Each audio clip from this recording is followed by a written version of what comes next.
A crazy number of business books are published each year, and we all have to make decisions about which ones to spend our time with and which ones to just leave on the shelf.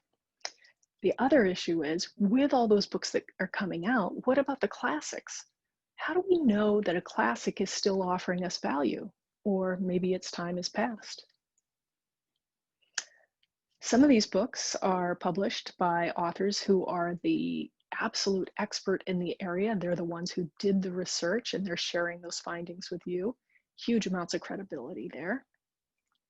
In other cases, they're award-winning journalists who have deep expertise in a particular organization or with a particular executive.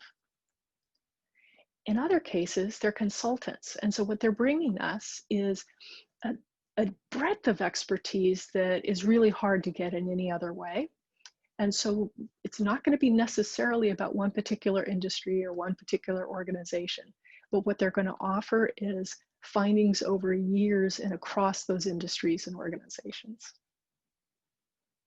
And then there's a host of others, the ones that we probably just want to leave on the shelf.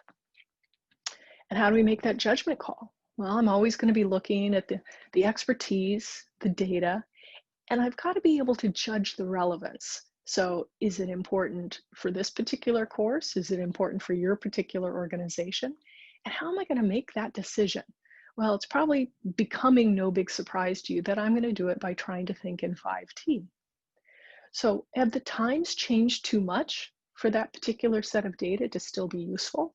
It could be that we're in some kind of a cyclical situation where maybe something that was old has become new again.